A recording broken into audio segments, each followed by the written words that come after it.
دو آپس میں محبت کرنے والے لوگوں میں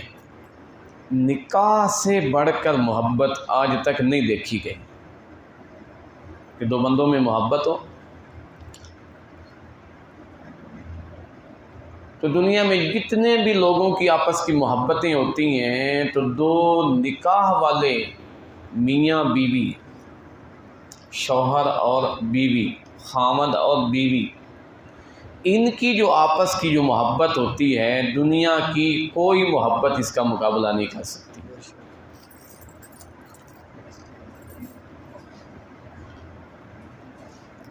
میں نے غالباً ابتدا میں کہا تھا کہ یہ نکاح کے ذریعے سے یہ بندھن سجتا ہے کسی گھر میں،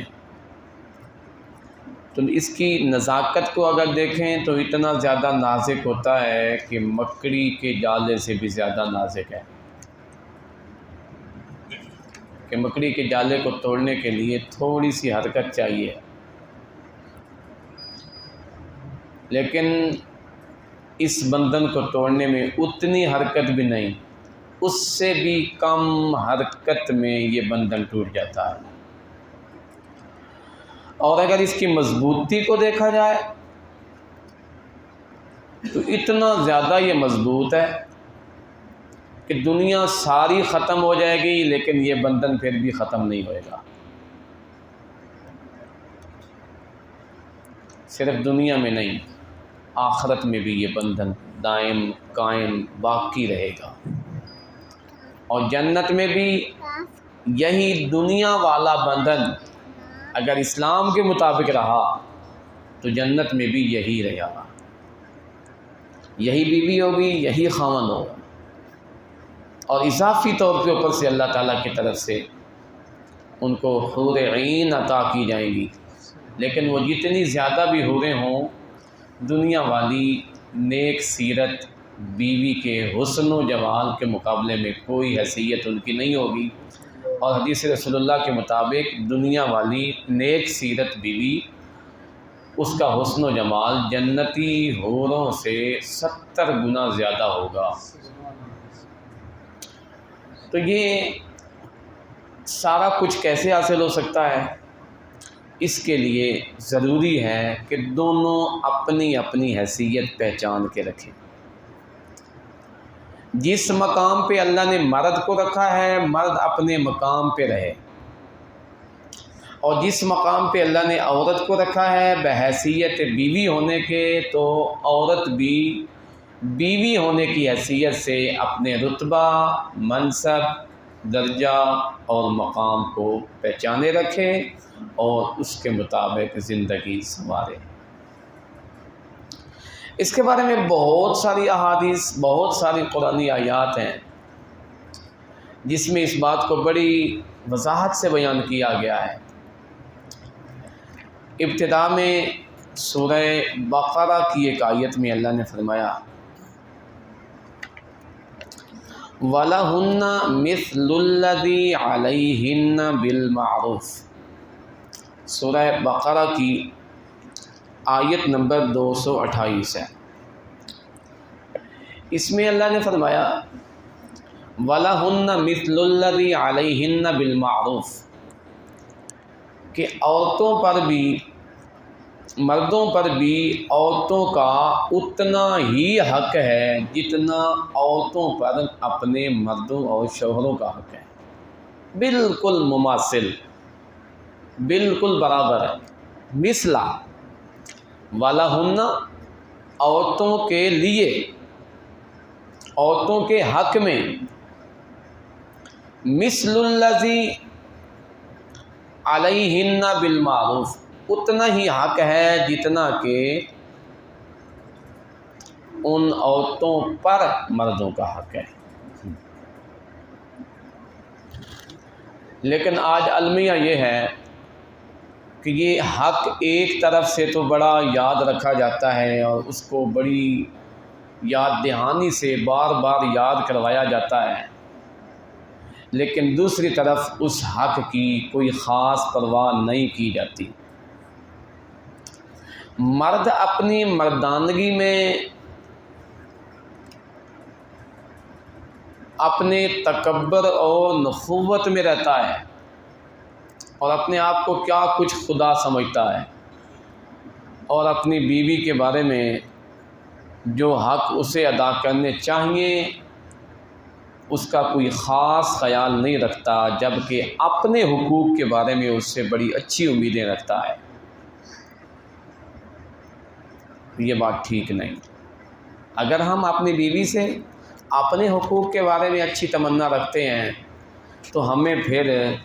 ان کے حقوق کا بھی اسی طریقہ سے لحاظ اور خیال رکھنا ضروری ہے۔ اسی آیت کی تفسیر میں سیدنا عبداللہ ابن عباس رضی اللہ تعالیٰ عنہ فرماتے ہیں، تفسیر مظہری کے حوالہ فرماتے ہیں، اگر میری بیوی میری خاطر بن سنور کے رہتی ہے تو میں بھی اس بات کو پسند کرتا ہوں کہ میں بھی اس کی خاطر بن سنور کے رہوں۔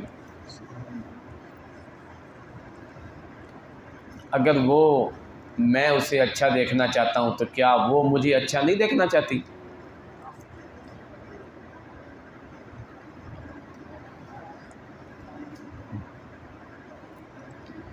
حجۃ الوداع کے موقع پر آپ علیہ الصلوۃ والسلام نے فرمایا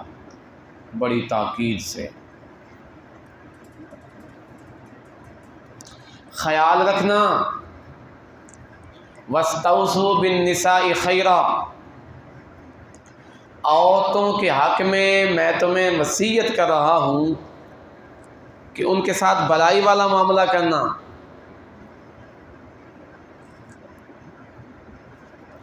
اللہ رب العزت نے ان کو تمہارے اوپر حلال کیا ہے، باوجود اس کے کہ وہ کمزور ہیں، لیکن تم ان کی کمزوری کو دیکھتے ہوئے ان کے اوپر جابر نہ ہو جانا۔ خیارکم خیارکم لأہلہ وأنا خیرکم لأہلی، تم میں سب سے بہترین بندہ وہ ہے جو اپنے گھر والوں کے اعتبار سے اچھا اور بہترین ہے، اور میں بہترین ہوں اپنے گھر والوں کے حقوق کے معاملہ میں۔ تو ہر دو حضرات، مرد و خواتین، اگر ان حقوق کا لحاظ رکھیں گے تو انشاءاللہ یہ زندگی بڑی خوشگوار رہے گی، اور اگر ان حقوق میں سستی ہونے لگے گی یا ان حقوق میں جانبداری ہونے لگے کہ ایک جانب کے حقوق کی ادائیگی کی تمنا زیادہ اور دوسری جانب کے حقوق کی ادائیگی کم، تو پھر یہ گاڑی بڑی مشکل سے چلے گی، اور چلے گی تو بہت ڈگمگاتے ہوئے چلے گی، رستے میں پتہ نہیں کتنی بار یہ اسے ہچکولے کھانے ہوں گے اور مختلف قسم کی گھاٹیوں سے گزرنا ہوگا۔ اس لیے اگر ہم سلامتی چاہتے ہیں، خوشحالی چاہتے ہیں، خوشگواری چاہتے ہیں، پرسکون اطمینان بخش زندگی اگر چاہتے ہیں تو ہمیں ہر دو کو ایک دوسرے کے حقوق کا لحاظ رکھنا ضروری ہوگا۔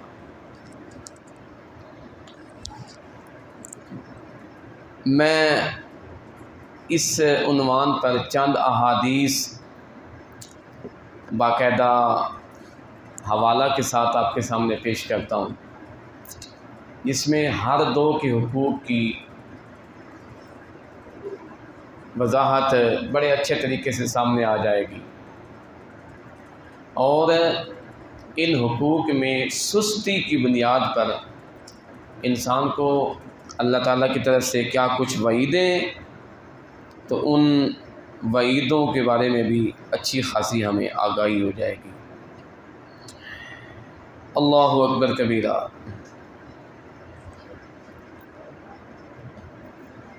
شوہر کے ذمے عورت کے کیا کچھ حقوق ہیں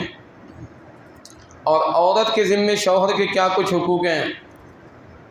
ان سے پہلے مشترکہ حقوق کو کہ ہر ایک کے ایک دوسرے پر جو حقوق ہیں ان کے متعلقہ 2-4 احادیث سماعت فرمائی ہے۔ قال نبی صلی اللہ تعالی علیہ وسلم ایما رجل صبر علی سوء خلق امرأته اعطاہ اللہ من الاجر ما اعطی ایوب علیہ السلام علی بلائہ۔ جو بندہ اپنی بیوی کی بد زبانی یا بد اخلاقی پہ صبر کرتا ہے اور اسی حال میں گھٹتے گھٹتے زندگی بسر کر دیتا ہے اور اس کا کوئی ایکشن نہیں لیتا، اس کے مقابلے میں کوئی اس کا مقابلہ نہیں کرتا، تو فرمایا اللہ تعالیٰ اس کے اس مشکل پر صبر کے نتیجے میں اللہ اس کو اتنا اجر عطا فرمائیں گے جتنا حضرت ایوب علیہ السلام کو ان کی بیماری پر اجر دیا گیا۔ اسی طرح اگر کوئی شوہر مرد وہ تلخ زبان ہے، بڑی سختی سے پیش آتا ہے اپنی بیوی کے حق میں اور خواہ مخواہ اس کے ساتھ سختی والا معاملہ کرتا ہے، بد زبانی اور بد اخلاقی اختیار کرتا ہے، تو آپ علیہ الصلوۃ والسلام کے ارشاد کے مطابق اگر عورت مرد کی اس سختی سے صبر کے ساتھ رہتی ہے اور کوئی ایکشن نہیں لیتی، صبر کا دامن تھامے رکھے زندگی بسر کرتی رہتی ہے، تو اللہ اس کے صبر کے نتیجے میں ان کو اتنا اجر عطا فرمائیں گے جتنا حضرت سیدہ آسیہ رضی اللہ عنہا کو فرعون کے مظالم پر اجر عطا کیا گیا۔ عورت کو حضرت آسیہ کے اجر کے مطابق اجر اور مرد کو حضرت ایوب علیہ السلام کے اجر کے مماثل اجر عطا کیا جائے گا اگر ایک دوسرے کی سختیوں اور مصیبتوں اور پریشانیوں پہ صبر کرتے رہیں گے۔ اسی طرح آپ علیہ الصلوۃ والسلام نے فرمایا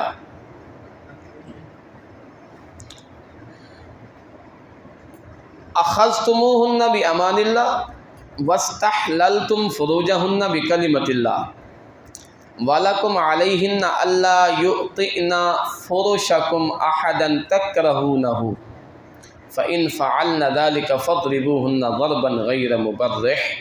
وَلَهُنَّ عَلَيْكُمْ رِزْقُهُنَّ وَكِسْوَتُهُنَّ بِالْمَعْرُوفِ۔ آپ علیہ السلام نے فرمایا حجۃ الوداع کے موقع پر اللہ رب العزت نے عورتوں کو تمہارے قبضہ میں دیا ہے، تم نے ان کو اللہ کی امان کو اپنے پاس محفوظ کیا، لہٰذا ان کے حق میں اللہ تعالیٰ سے ڈرتے رہو اور انہیں بھی چاہیے کہ وہ تمہاری ناگوار باتوں کا خیال رکھیں، یعنی جن جن باتوں سے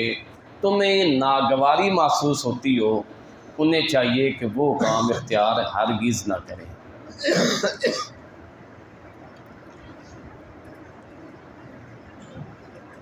شوہر کو آپ علیہ الصلوۃ والسلام نے فرمایا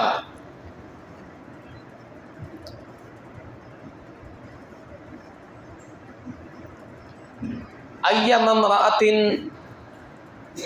شوہر کے حقوق کے بارے میں، ایم امرأۃ، جو بھی عورت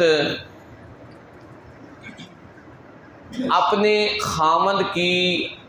حقوق کی پاسداری کرتی رہے گی، بلکہ آپ نے 4 آپشن دیے، صامت صلت خمسہا، صامت شہرہا، اطاعت بالہا، احسنت فرجہا، جو عورت 5 وقت کی نماز پابندی سے پڑھتی رہے، رمضان کے روزے پابندی سے رکھے، اپنے خاوند کی اطاعت کرے اور اپنی شرمگاہ کی حفاظت رکھے، تو فَلْتَدْخُلْ مِنْ أَيِّ أَبْوَابِ الْجَنَّةِ شَاءَتْ، تو اسے چاہیے جنت میں اسے اختیار دے دیا جائے گا کہ جنت کے 8 دروازوں میں سے جس دروازے سے چاہے وہ گزر جائے۔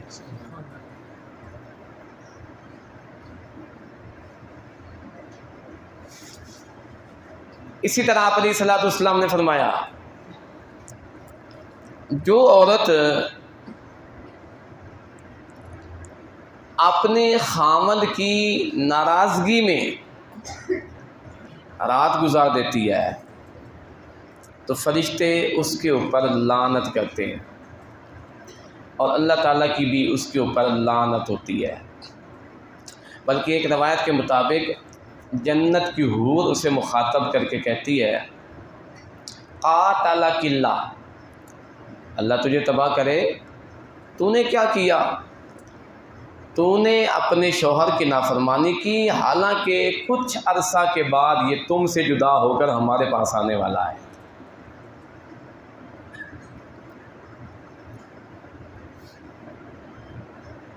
تو بہرحال جتنی کچھ احادیث شوہر اور بیوی کے حقوق پر آپ علیہ الصلوۃ والسلام نے بیان فرمائی ہیں، ان کا اگر لحاظ رکھا جائے گا تو انشاءاللہ یہ زندگی پرسکون اور اطمینان بخش رہے گی۔ ایک حدیث میں آپ علیہ الصلوۃ والسلام نے فرمایا، مستفاد المؤمن بعد تقوی اللہ خیر له من زوجة صالحہ ان امرها اطاعته وان نظر الیہا سرته وان اقسم علیہا ابرته وان غاب عنها نصحته فی نفسها وماله۔ اللہ تعالیٰ سے تقوی کے بعد کسی بندے کو، مومن آدمی کو، جو چیز سب سے زیادہ فائدہ دیتی ہے وہ اس کی نیک بیوی ہے۔ پھر نیک بیوی کی صفات ذکر کی، ان امرها اطاعته، کہ آدمی اگر اسے کسی بات کا حکم دے تو وہ اس کو فوراً پورا کرے۔ وَإِن نَظَرَ إِلَيْهَا سَرَّتْهُ، اگر اس کی طرف دیکھے تو وہ اسے خوش کر دے۔ وَإِن أَقْسَمَ عَلَيْهَا أَبَرَّتْهُ،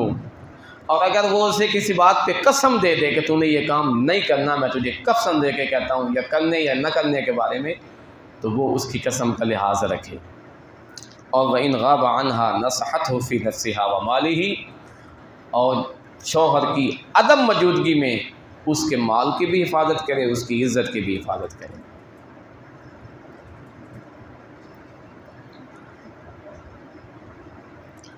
اسی طرح آپ علیہ السلام نے فرمایا، ایم امرأۃ ماتت وزوجها عنها راض دخلت الجنہ، جو عورت اس حال میں فوت ہوتی ہے کہ اس کا خاوند اس سے راضی ہوتا ہے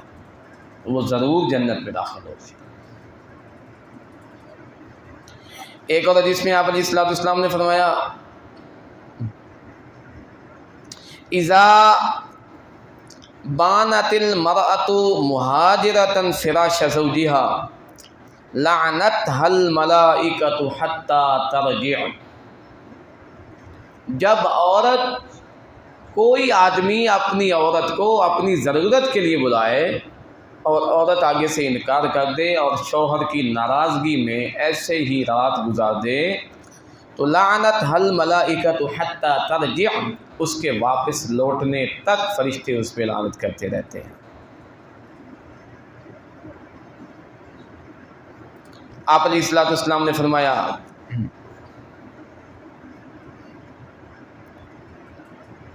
اثنان لا تجاوز صلاتهما رؤوسهما، دو قسم کے بندے ایسے ہیں کہ ان کی نمازیں ان کے سروں سے اوپر تک بھی نہیں جاتی۔ ایک وہ غلام جو اپنے مالک کی اجازت کے بغیر بھاگ کر چلا جائے، اور ایک وہ عورت جو اپنے شوہر کی رضا کے بغیر ہی زندگی گزارنے لگے، تو جب تک ناراض رہے گی تب تک اس کی نماز آسمان تک تو کیا اس کے سر کے اوپر تک بھی نہیں جائے گی۔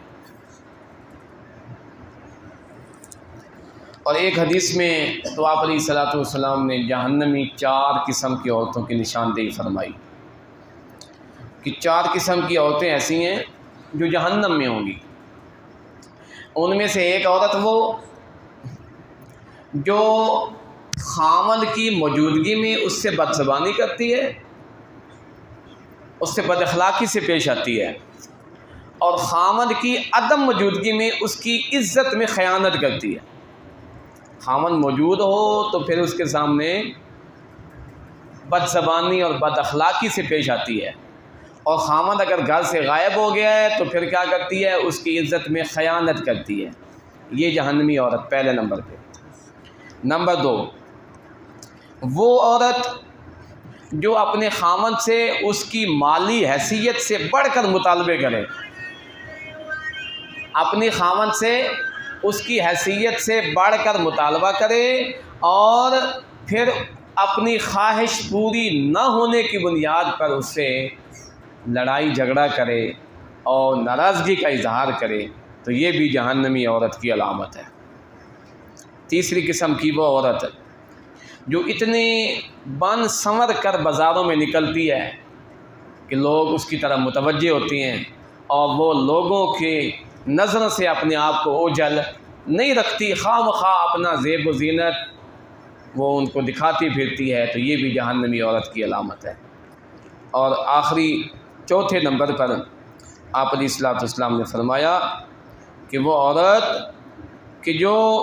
جس کو کھانے پینے اور سونے کے علاوہ کوئی کام ہی نہیں، کھانے پینے اور سونے کے علاوہ اسے کوئی کام نہیں، بس کھایا پیا اور سویا، نہ نماز پڑھتی ہے، نہ روزہ رکھتی ہے، نہ خامن کی بات مانتی ہے، صرف 3 ہی کام ہے اس کے، کھانا پینا اور سونا، تو یہ بھی جہنمی عورت کی علامت ہے۔ یہ 4 قسم کی جہنمی عورتوں کی نشاندہی آپ علیہ الصلوۃ والسلام نے فرمائی ہے۔ یہ ہے بیوی کے ذمے وہ حقوق جن میں اگر وہ سستی اور غفلت سے کام لے تو اس کے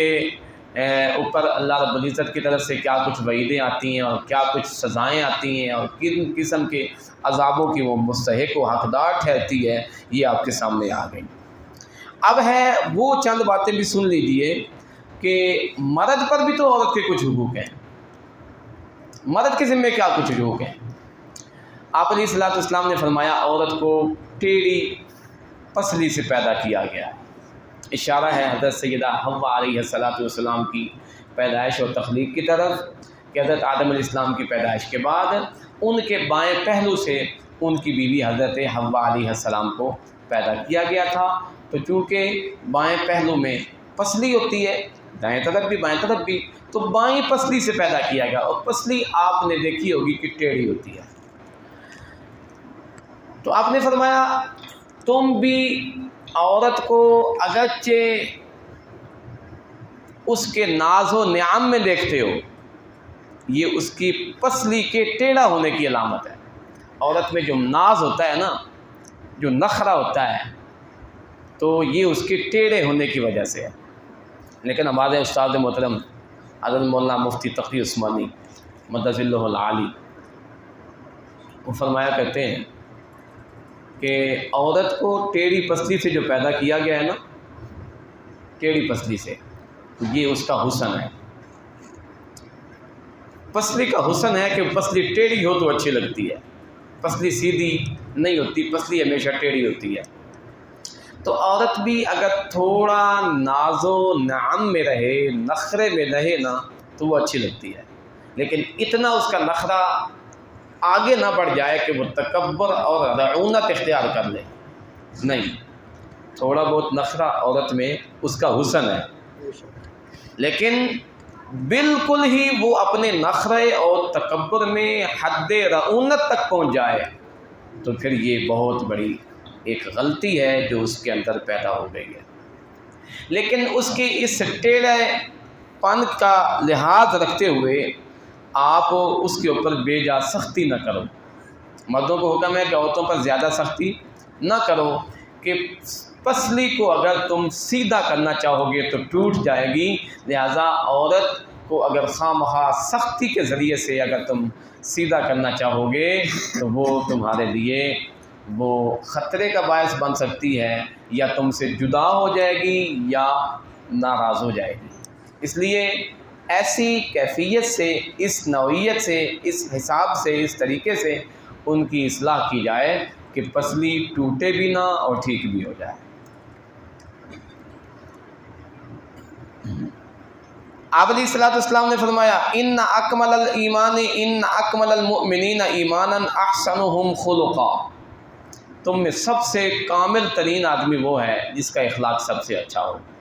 پھر ساتھ ہی آپ نے حوالہ دیا خیارکم خیارکم لنسائہم، تم میں سب سے بہترین اخلاق والے وہ بندے ہیں جو اپنی عورتوں کے اعتبار سے اچھا اخلاق رکھنے والے ہیں۔ عمومی طور پہ ایسے ہوتا ہے کہ ہم لوگ باہر تو بڑا اچھا اخلاق دکھاتے ہیں، لیکن جو ہی گھر میں داخل ہوتے ہیں تو ایک تھانے دار کی حیثیت سے داخل ہوتے ہیں۔ تو آپ علیہ الصلوۃ والسلام نے اس بات کو قطعاً ناپسند کیا ہے، اور عورت کے ساتھ دل جوئی اور خوش زبانی سے آپ علیہ الصلوۃ والسلام نے بات کرنے کو بڑا پسند فرمایا ہے۔ ایھا الناس ان لکم علی نسائکم حقا ولہن علیکم حقا، حجۃ الوداع کے موقع پہ آپ علیہ السلام نے فرمایا لوگو ان لکم علی نسائکم حقا، بے شک تمہارے لیے تمہاری عورتوں کا بھی حق ہے اور تمہارا بھی ان کے اوپر حق ہے، لہذا ہر ایک اپنے اپنے حقوق کا لحاظ اور خیال رکھے۔ حضرت عبداللہ ابن عمر فرماتے ہیں جب اتنی زیادہ ہمیں نصیحتیں کی گئی نا مرد و عورت کے حقوق کے معاملے میں، تو آپ علیہ السلام کے زمانہ نبوت میں وفات تک ہم اپنی بیوی سے کھل کر بات نہیں کرتے تھے۔ زیادہ کھل کر بات اس لیے نہیں کرتے تھے کہیں ہمارے بارے میں کوئی آیت،